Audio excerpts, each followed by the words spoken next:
To me, that's just like a healthy way to just take the seriousness out of racing. And of course I want to compete, but also like it's not everything. And so I do think that's going to help me just take everything in stride. And honestly, I think performance will improve. Welcome to For the Long Run, the podcast exploring the why behind what keeps runners running long, strong, and motivated. I'm your host, Jonathan Levitt. Through personal and professional connections in the running world, I have the privilege of getting to know some amazing athletes. I've always been fascinated by the psychological aspect of running, and this podcast is aimed at exploring this and much more. I hope you enjoy.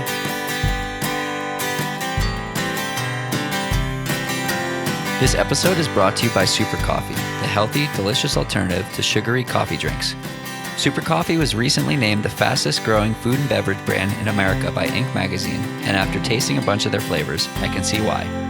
Their coffees contain zero sugar, and many of them contain 10 grams of plant-based protein. They're growing in popularity in the running community, and I'm excited to share a special discount with you. They offer a 60-day money-back guarantee, meaning if you don't love it, you get your money back, no questions asked. Grab 15% online with the code FTLR, or look for them nationwide in 25,000 stores like Target, Whole Foods, Walmart, Kroger, and CVS. Cheers.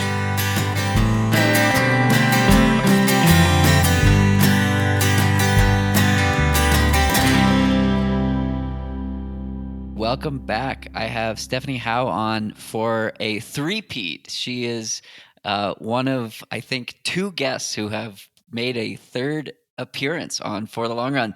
So Stephanie, thanks so much for taking some time to chat again. It's been about 125 episodes since we spoke last on here, and excited to dive into it again with you. Yeah, I'm excited too. Thanks for having me on again. For sure. So for those who might not know, before we get too far, who is Stephanie? Ooh, I'm a very multifaceted person.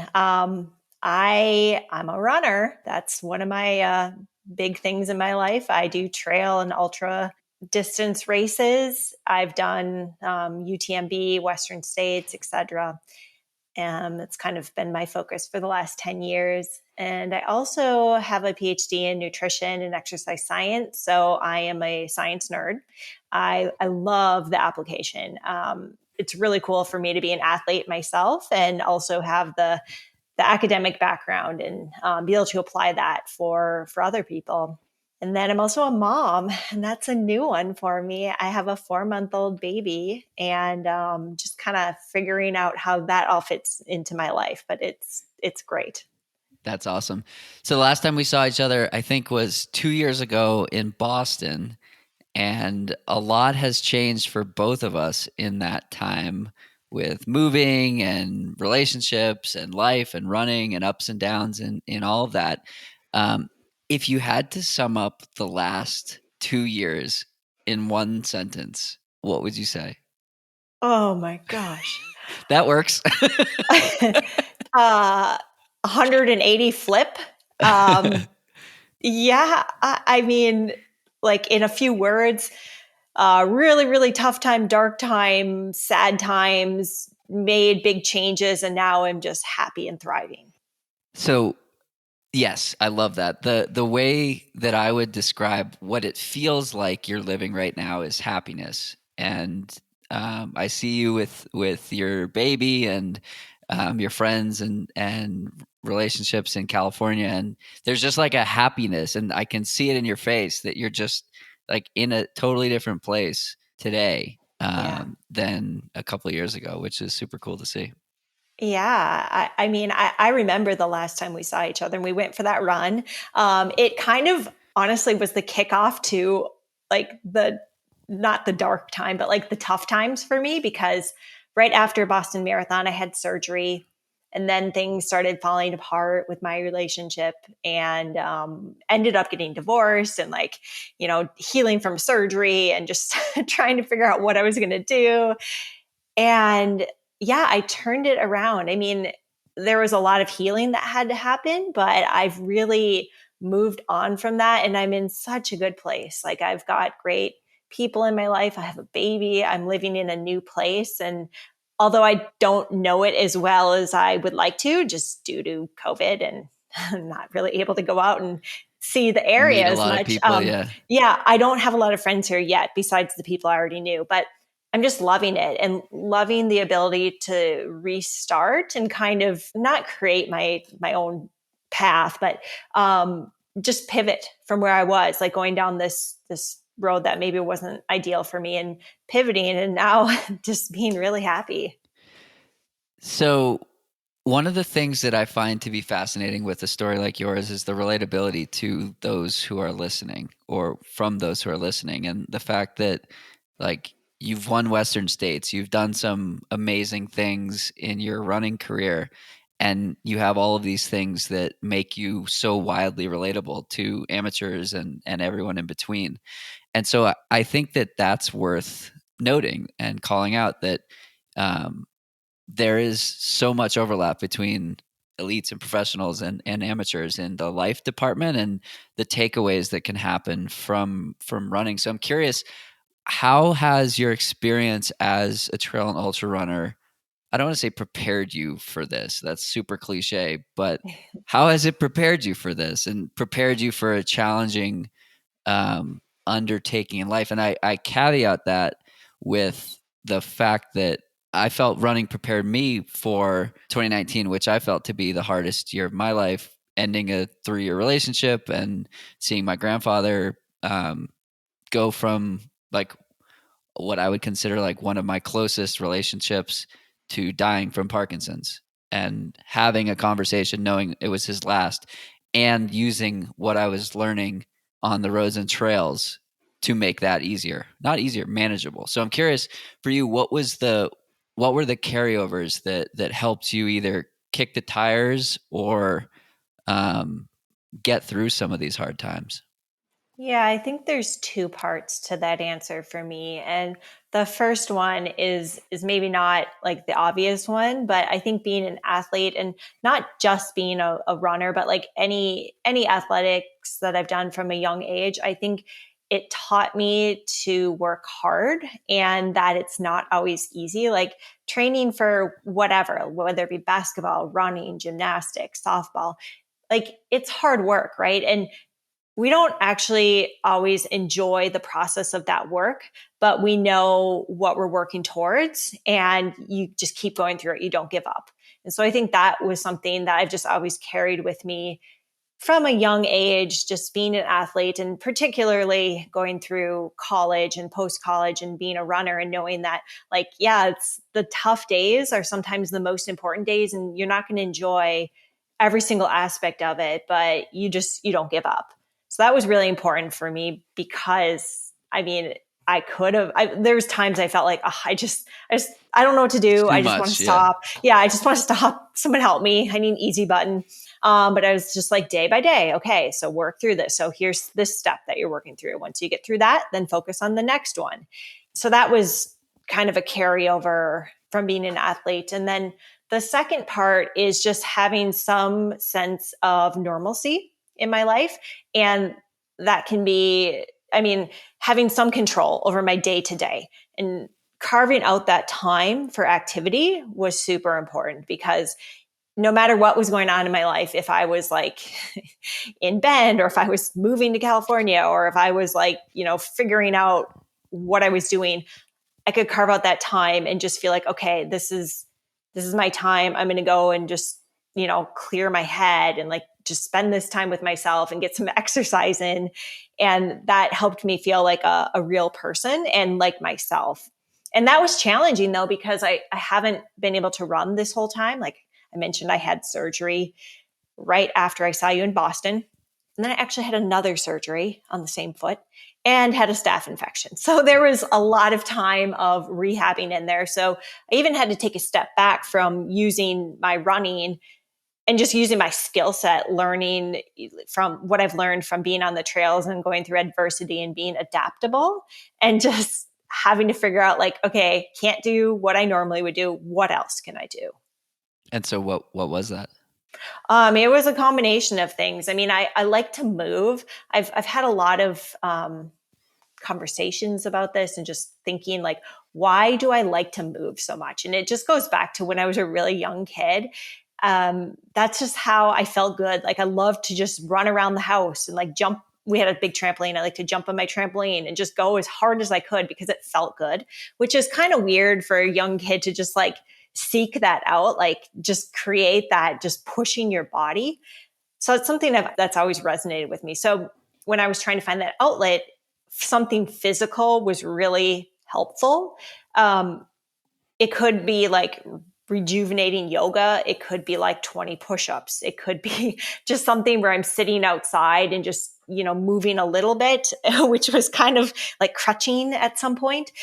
I just need that body movement combined with ideally outside nature to really feel good. So it was really a combination. And I tried not to, I think a lot of times runners fall into this cycle of like, I can't run. So what can I do to replace it? And I'm going to try to get a workout in, like aqua jogging or, what's the elliptigo. And I don't fault people who do that, but that's just not for me. I, when I can't run, I think there's a reason for it. And I try to find other avenues that can still fulfill that movement need, but don't mentally burn me out. That's awesome. Yeah, I went through a period of injury recovery, cross training craziness, and like tried to get myself to love swimming like 5 times a week, and it was just like trying to put a square into a circle. It's like this is not Yeah. happening, and I was like stressing myself out more, trying to do that. So through all of this healing and physical recovery process, was it helpful to have your nutritional background as well? Yeah, I think so. I eat well. I'm not a restrictive eater. I think it is helpful for knowing that I need to focus on certain nutrients. And for the most part, it was just protein in the healing and recovery phase. And I like to cook, and that was super helpful because you do need a lot of the micronutrients when you're healing, and it's not as ideal to get them from a supplement. So, yeah, I think it was nice to have that background. Yes. Your approach to nutrition is my favorite. Steph and I had a conversation before I went up to high altitude in Breckenridge, and she reminded me to, in addition to drinking more and eating more, to eat more protein and eat more pizza. And I ate more Yes. pizza, and my blood work was the best it's ever been. So, Yeah. correlation, causation, I'm not sure, but it worked. We're going to take it. Yeah. Yeah. And I think it's always good to eat more pizza. That should be a Absolutely. weekly thing. Weekly, yeah, bi-weekly. Yeah. So where did your interest in the nutrition and exercise science component come in? Because I think a lot of people want to know more about it, and or think they know more about it, and we won't go there. But where did Yeah. where did it peak for you? Yeah, I just had a conversation about this like last week, just thinking about why I chose to study exercise science. And I think in my undergrad, I was all over the board. I started in science, I think biology, and then I went to French and math, and I just didn't know what I wanted to do. And I was an athlete in college, and just I don't think I randomly took an exercise physiology course, but maybe that was recommended to me, and I just sat there. I was one of those kids that sat in the front row I and believe it. just was fascinating. It just blew my mind. And I was like, this is it. This is what I love.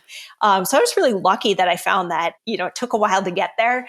But I think because I was an athlete, I was super interested in how exercise impacts the body. And I just had this huge fascination with it. And so in grad school, I took that a little bit further, got a master's degree in ex-phys, and then starting a PhD, I decided to switch into nutrition because to some extent I had done like the applied exercise physiology. I'd worked in a lab and like knew all of that, and I loved that. But I felt like there weren't very many people who did nutrition and exercise. There's really great dietitians and there's really great exercise physiologists, and they don't overlap much. And so that was kind of like, I saw this area that really they're both an interest of mine. So I changed into nutrition and really focused on applied sports nutrition. And it was fascinating. Again, I just sat there and was just like, wow, I love this. And I think to really have a good foundation and understanding, you have to have the background courses in like biochemistry and metabolism, anatomy, physiology, because so many people who try to learn about nutrition just don't have that depth of understanding. And when you don't know how the body works, it's really hard to know how to recommend nutrients to help someone, because you're just going off, like, you're kind of blind. Like, you just have like this narrow vision of like what you've read and maybe sort of understand, but not that whole, like, you see the tip of the iceberg, not the whole thing.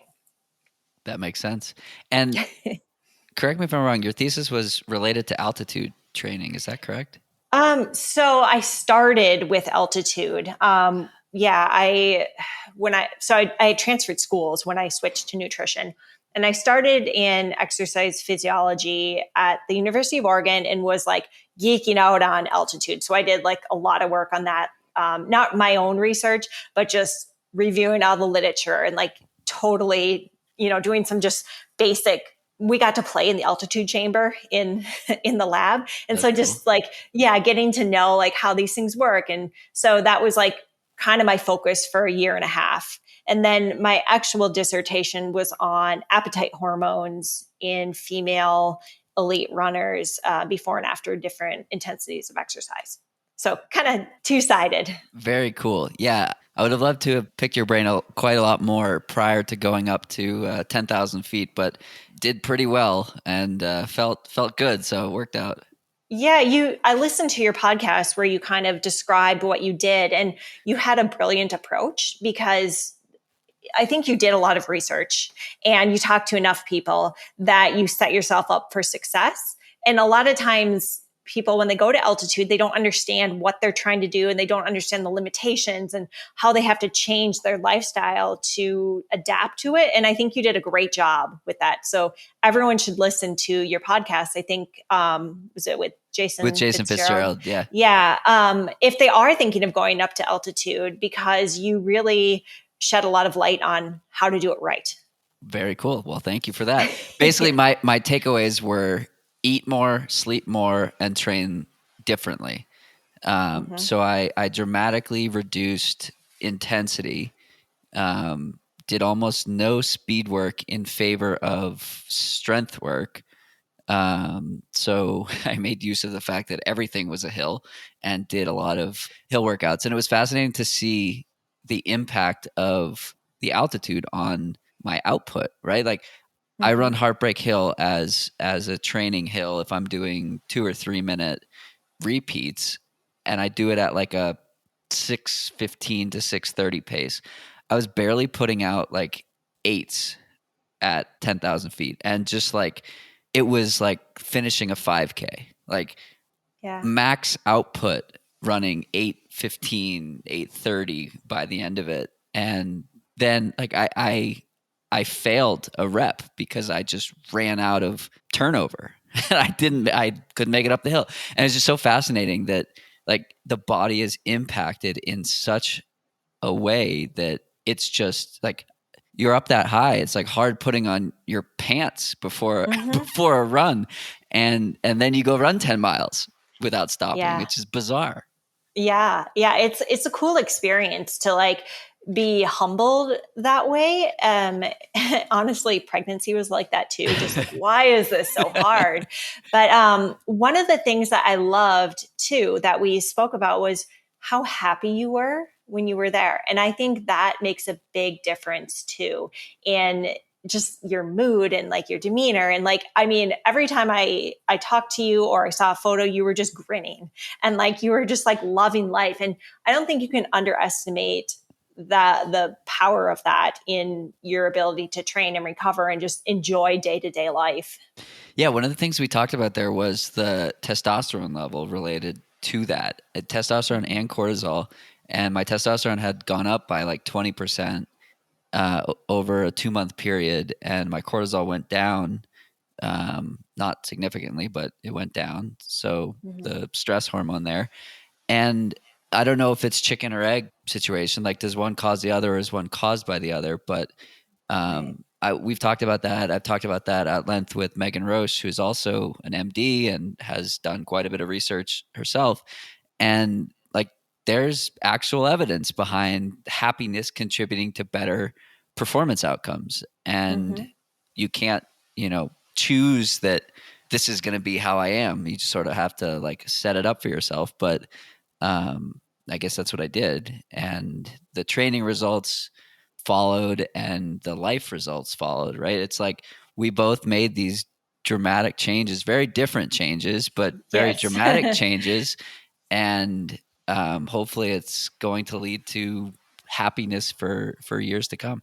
Yeah, it's a feed forward system, I think. It just, you feel happy and then you keep doing the right things to continue on that path of happiness. For sure. So switching gears a little bit, um, Mhm. what is training and what do your goals look like for you in 2021 and beyond?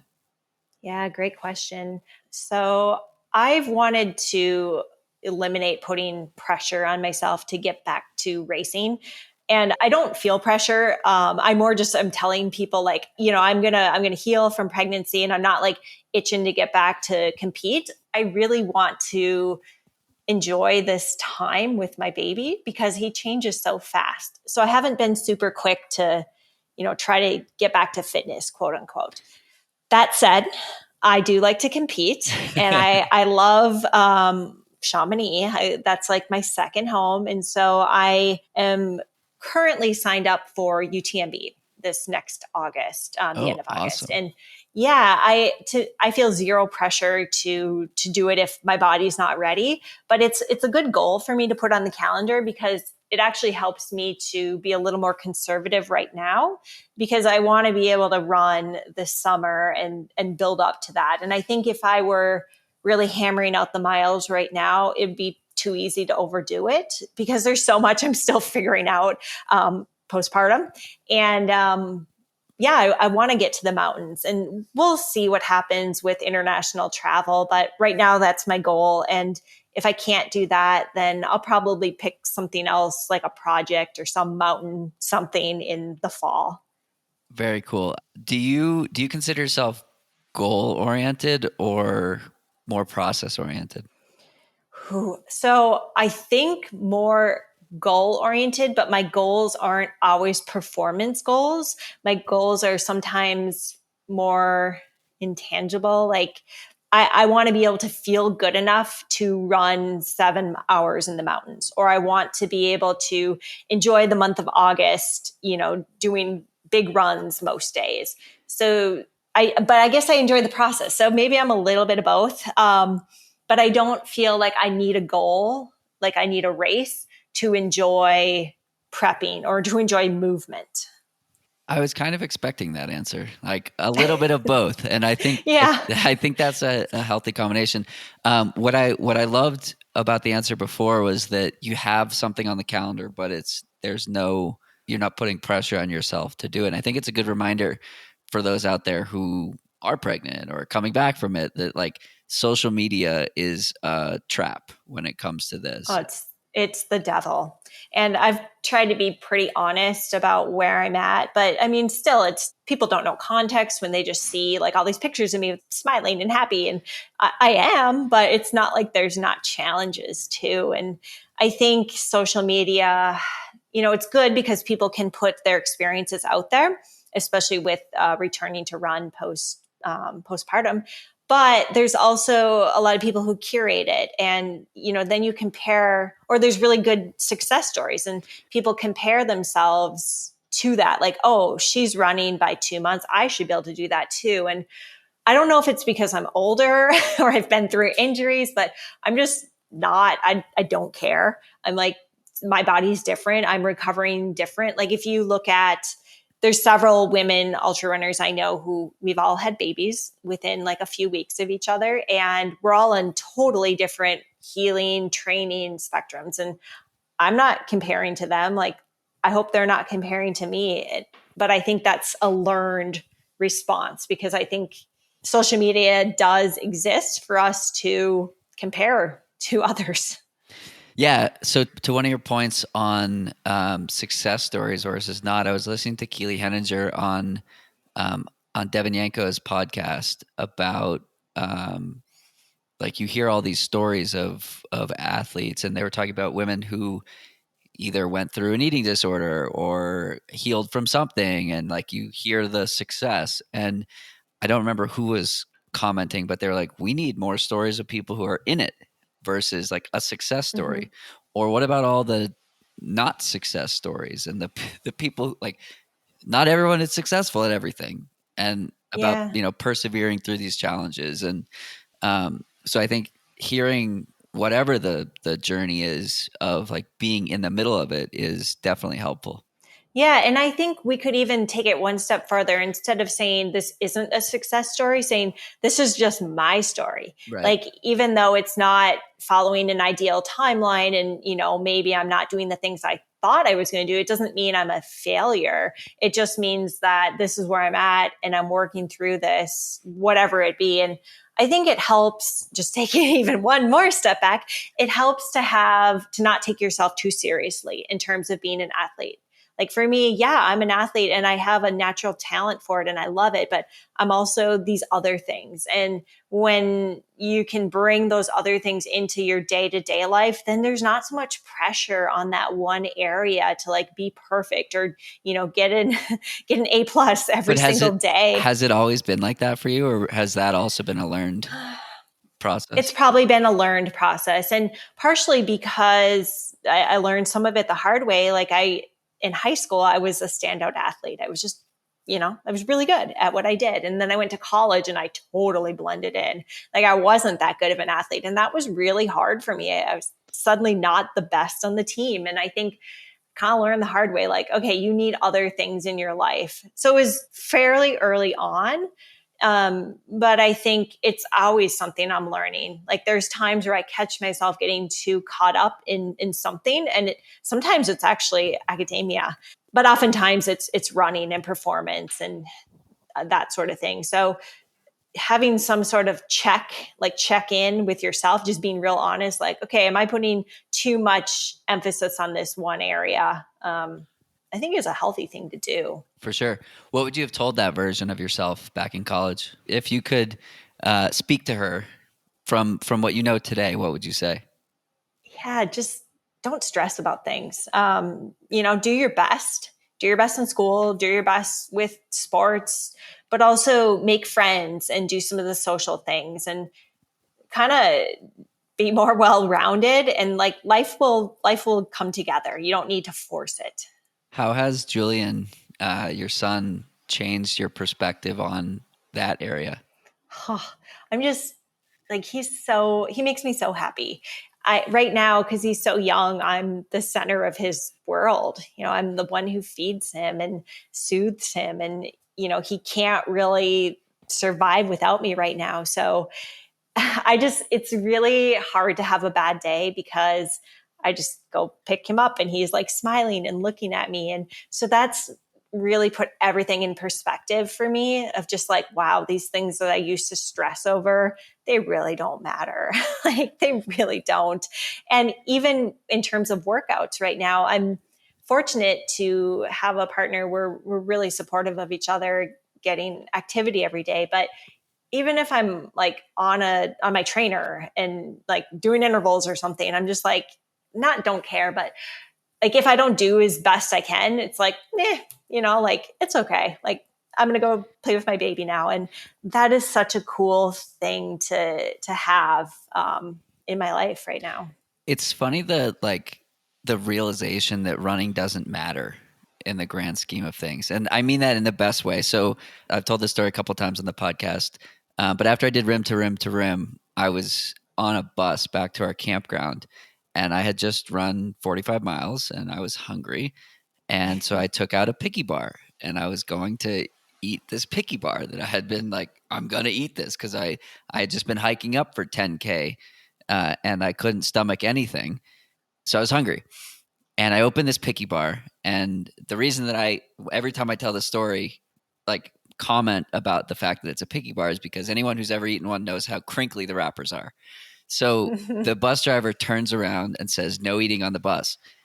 And I was like, ma'am, sorry, I just like ran for 13 hours. I'm pretty hungry. She's like, I don't care. No eating on the bus. And I was like, huh, she doesn't give a shit that I just did this like really cool thing. That's an That's interesting great. perspective. And so yeah, it was like a total offhanded comment, but it put it in perspective that like the highest achievement that I'd ever done physically just didn't matter to somebody. And at the end of the Mm-hmm. day, like it's what we make of it that matters. And like the lessons and the stories and the this and the that, it's the meaning that we add to whatever it is that we're doing. And that's what matters. 100%. And I think about that a lot right now when I'm out, like when I choose to leave my house to go for a run or a bike ride, like, okay, why am I leaving my baby for 2 hours? Like, what am I doing? And if the reason isn't to enjoy or because I'm having fun, I'd come home now. So it's even given more of a perspective, but I love that story. And I think that's so true. People are just like, cool, Yeah, sorry, you're sick. not going to eat. Rules are rules. I did eat it Yeah. anyway. S- Um, I, Sneaky. whatever. I was hungry. Yeah. Thanks again to Super Coffee for supporting this episode. I have been loving their French vanilla and hazelnut flavors and the cold brew cans. Super Coffee combines the caffeine from 2 cups of coffee with protein and healthy fats to give you hours of focused energy with no jitters or crash. I love it as a strong start to the day. Receive 15% off of your purchase at drinksupercoffee.com/FTLR or use the code FTLR at checkout. I recommend trying one of their variety packs or bundles. If you give it a try, let me know what you think. And now back to our conversation. Have you trained today? Yeah. Yep. I did my trainer.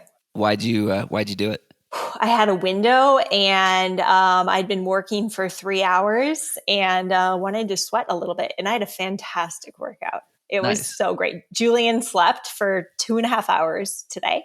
So usually what happens in our house is I start and whether I'm going to go out or go on my trainer. And then once I've done like 40, 45 minutes, maybe some intervals, I'm like, okay, I can watch Julian now and you can go. And so Jorge will bring him down and I'll just like hang out with him, like cool down. And it's really fun. We like giggle and sometimes I sing to him. And today he was just sleeping. So I was like, well, we were just texting. He was inside. I'm like, I'm going to keep going. He's like, sure. So I got a really great ride. Nice. Do you think that this new approach to like really enjoying the time that you're spending, I mean, I've run with you before. I've seen your runs in the past. Like it's clear you enjoy it, but do you think that this new perspective will unlock a new level of potential for you? I do, and not in a physiological way, but in just an Mentally? emotional, Yeah. like mental way of like when I get to go do it, it's like a treat. And I can make this happen every day. So it's not like a novelty, but it's like, wow, I get this time to myself and it's great. And even when I think about races, I'm thinking about UTMB and I'm like, okay, so I'm going to have to, we call Julian Munchies. That's his nickname. I'm going to have to see Munchies at Courmayeur and I'll feed him there. And like, that just sounds so great to me. Like I'm going to be running and then I'll get to see my baby and like he'll make me smile and then I'll just get to keep going and then I'll see him again at Champex. And to me, that's just like a healthy way to just take the seriousness out of racing. And of course I want to compete, but also like it's not everything. And so I do think that's going to help me just take everything in stride. And honestly, I think performance will improve. Yeah. I think that the mind is the most powerful tool that we have. I was just listening to Alex Hutchinson on Mario Frioli's podcast, and Alex's Endure was like the single greatest training tool I've ever added to my tool belt. And one of the comments that he made at the beginning of this podcast was the fact that when you're in a race, you have 3 options. You can slow down, you can speed up, or you can keep going at the current pace. And the physical limitation is never what's stopping you from doing one or the other. Like you can always go faster, pretty much to a certain point, but almost nobody's ever going 100% capacity unless you're sprinting. And he was like, so the mind is the limiter. And the mind is what causes you to slow down. And the mind is what causes you to feel like you can't keep going. And this like emotion of happiness and appreciation is like I think that it's so underrated, and it allows you to do so much more than what you previously could do. And so I'm very excited to follow along with your Yeah. non-pressured goals. Right. And if you think about it, what you were just saying, I love that book and I love Alex Hutchinson. And I think when you're happy and when you're smiling and when it's not just like, huh, like bearing down and just like gritting it out, like if you think about like when you're just running a workout in those two different states, like when you're happy, things tend to go better. And so I think that's totally related to your mental capacity and like training your body to maybe not even training your body, but just allowing your body to yourself to be happy and joyful rather than trying to like, white knuckle your way through a race. I don't think it goes as well. Totally. So fast forward to August. Let's say you get on the plane, you get to Chamonix, and you're on that start Mhm. line.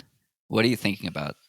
Oh, how lucky I am and how I can't wait for a full day and a night and maybe another day to treat myself to running to my favorite place and like seeing friends and just having that ability to like go around the mountain. What is it about those mountains?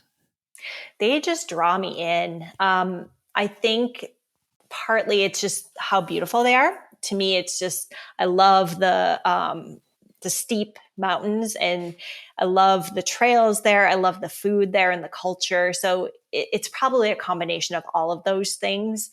And summer doesn't hurt either. It's usually my favorite month is August.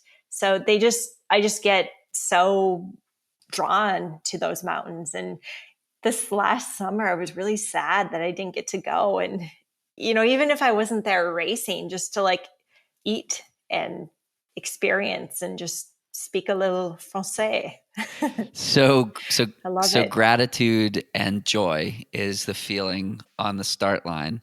Um, Fast Mhm. forward 12 hours and you are in a low patch. What are you thinking about there? Yeah, just keep moving. It'll pass. I mean, that's a really normal thing for me at UTMB to have those low patches. So yeah, what's wrong? I guess first, like, do I need to eat more? Do I need to drink more? Do I need to slow down? Do I need to walk for a bit? But just keep going because it will get better at some point, or you will make it further. Like eventually, you'll make it to the finish line. They have a very long, generous cutoff time. So yeah, I don't see myself like if I'm say way, way back from where my expectations were, like, that doesn't really matter. I'd rather just finish. If I finish in 100th place, like I finish. And that to me is a success. What is it about the long distance that draws you in? I think it's the challenge and the fact that it's more problem solving and adaptability than it is pure racing, because you can kind of be a little more low key going into it. And that sounds a little um, incorrect because there's a lot of planning, right? There's a lot of planning with training and getting your gear ready and your food ready. But once you start the race, you have total just like flexibility and like, okay, I'm going to walk and chat with this person, or I'm going to like take a little break here. You don't have to always go. And I love that. And I love that there's so many challenges that present themselves and you have to work through them. I'm maybe not I don't have the highest VO2 max. I'm not the fastest runner, but I do well at those races with a lot of adversity because I'm pretty good at just staying calm and problem solving through it. So to your point a little earlier, one of my favorite photos that I've ever seen is you at the top of the escarpment, just like hugging and watching the sunrise. Yeah. And it's Yeah. like, go ahead. I was going to say, I started that, and now everyone does it. And maybe I didn't start it, but to my knowledge, I don't know anyone who stopped at the top and turned around. So the first time I ran Western States, I was with Nikki Kimball, and she was a teammate and a mentor, and she was like, don't forget to look at the sunrise.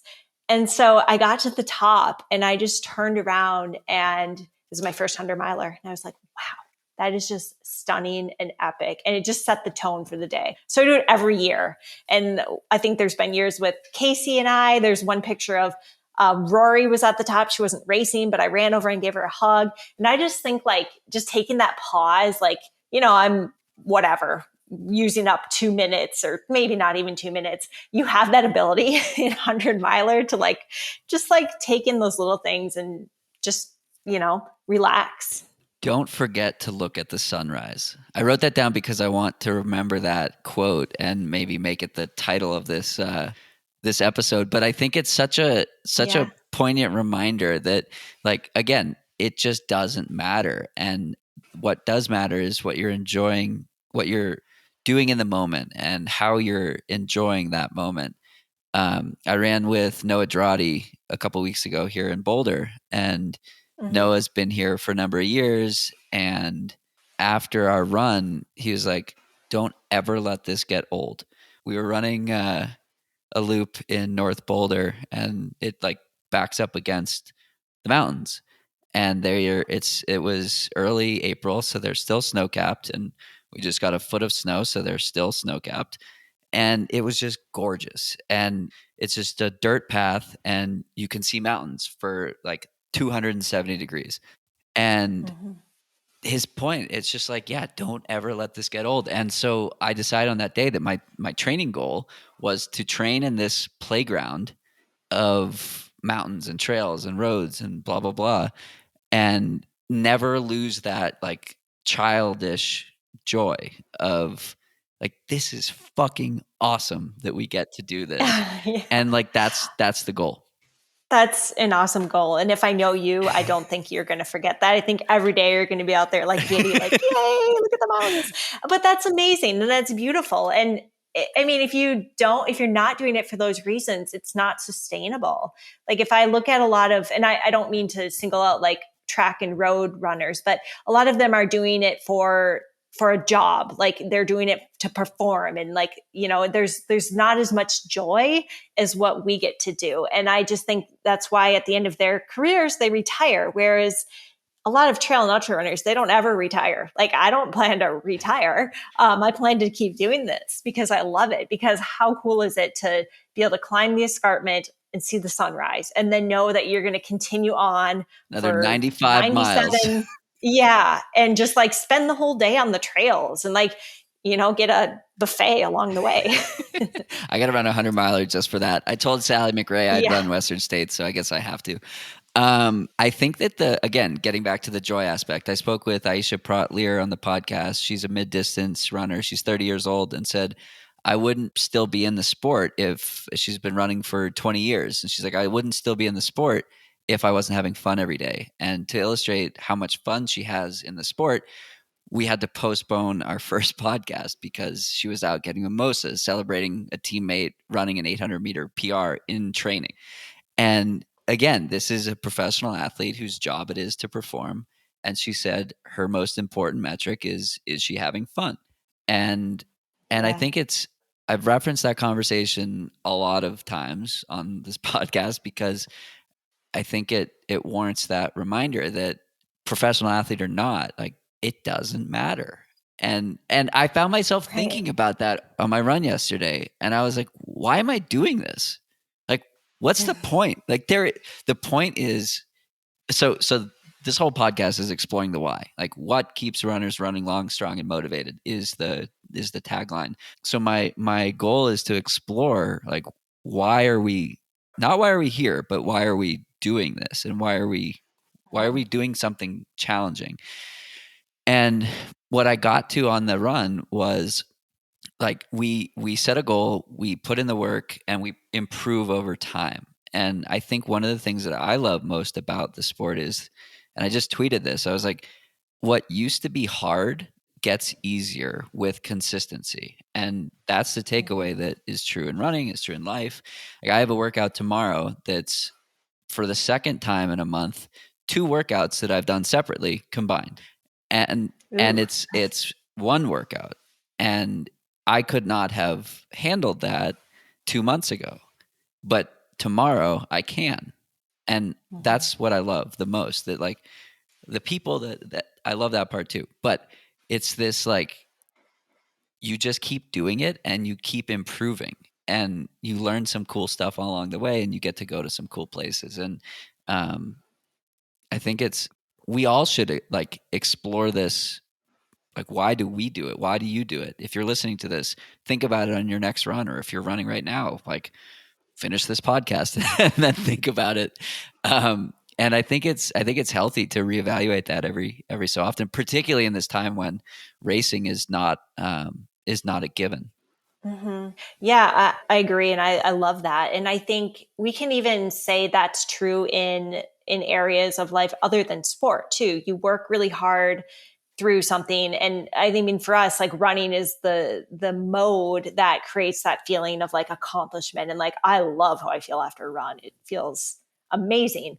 But I think you can do that in other disciplines too. So academia is something that I'm familiar with. So you're like doing a research project and you're working really hard through it. And then like the end result of like publishing it and like having these results, it just feels amazing. And the other aspect that you mentioned, the people, yeah, community, a community of like-minded people who are doing the same thing, working hard. You just feel like you're supporting each other and you get each other. And I think that's important too, like both aspects. What does community mean to you? Oh gosh, so much. And even more so now that we can't see people in real life, I think you need those friends and like close friends, and then the second circle out, maybe more acquaintances, and then people that you just feel connected to through similar interest.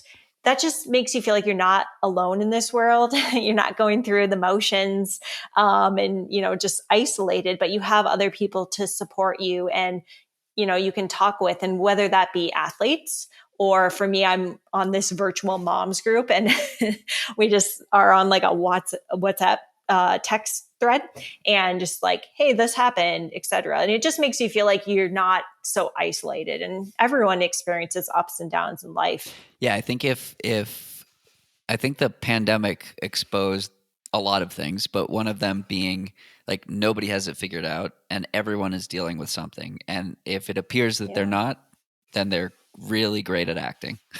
Yeah, they're not telling the truth. um, Yeah, everybody yes. struggles. So fast forward 5 to 10 years, what are you really proud of? Hmm. I'm proud of teaching my little boy to love the outdoors and to just be a connected global citizen, and hopefully have traveled with him and got to experience a lot of things, as well as done some racing, etc. for myself. Hoping to be still in this area of nutrition and exercise science, but to have that be something that isn't taking over my time with my family. How has your approach to balance changed? You touched on it a little bit, but how has it Mm. approached? How has it changed over the last 4 months and the last couple of years?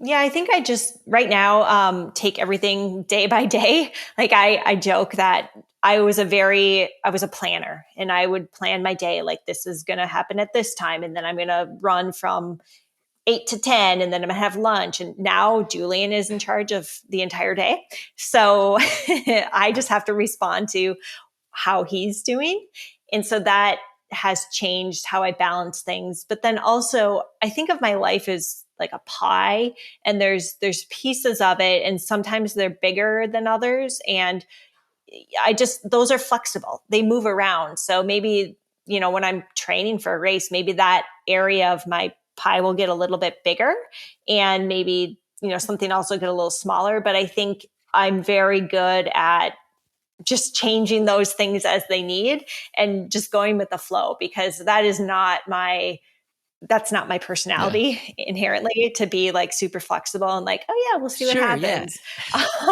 Yeah, I'm cool. No, I'm not. I'm rigid. But this has forced me to be like that, because, and it's been a natural shift, honestly. Like having a baby, it's like I want to give him what he needs, and I can't force him to like hurry up and eat faster Go or to sleep. go to Yeah. sleep faster. Yeah. So it's just like, okay, well, I'm just going to be present and then I'll change from, from this.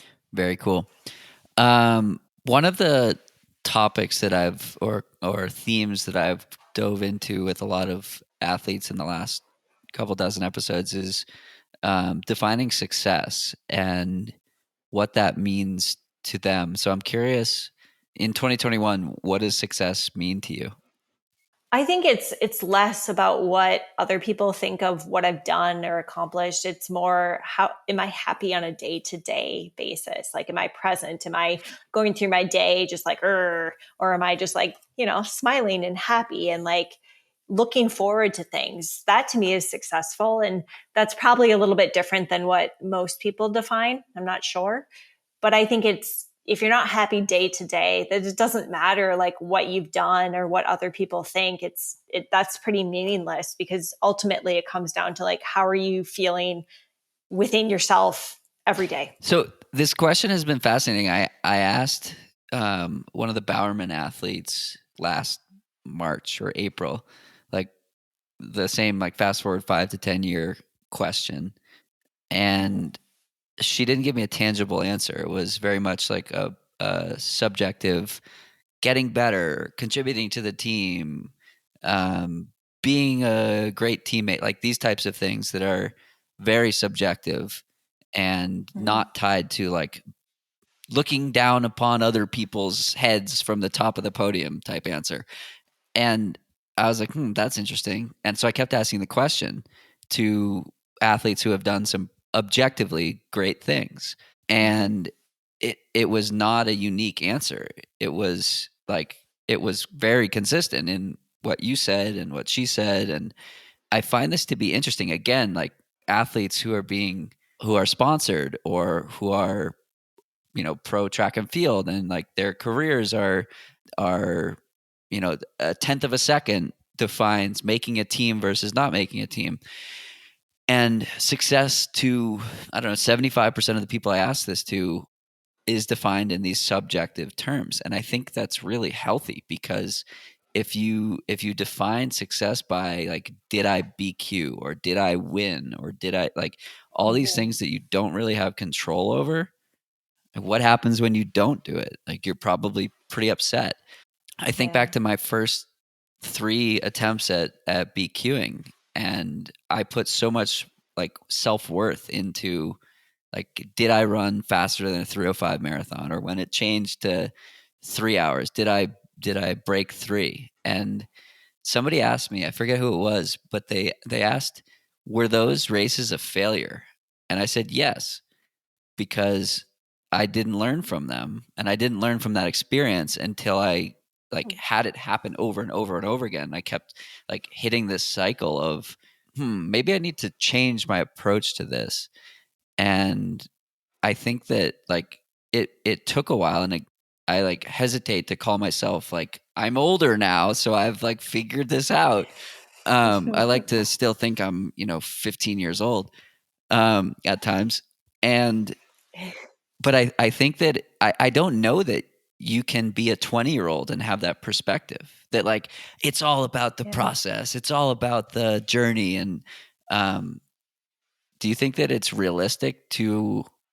I mean, now we're into like psychological philosophies here. Maybe I should get Sabrina Little I love back it. on the podcast.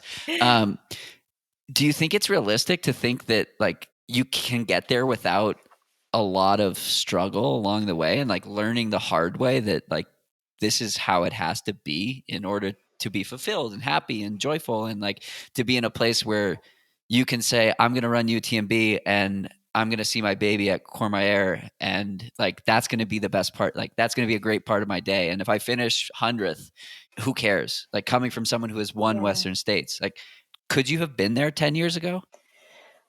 I don't know. I think it's really tough to be there if you haven't had the struggle. I think, as you get older, naturally you live more, you experience more things in your life, good and bad, and that really develops this mentality.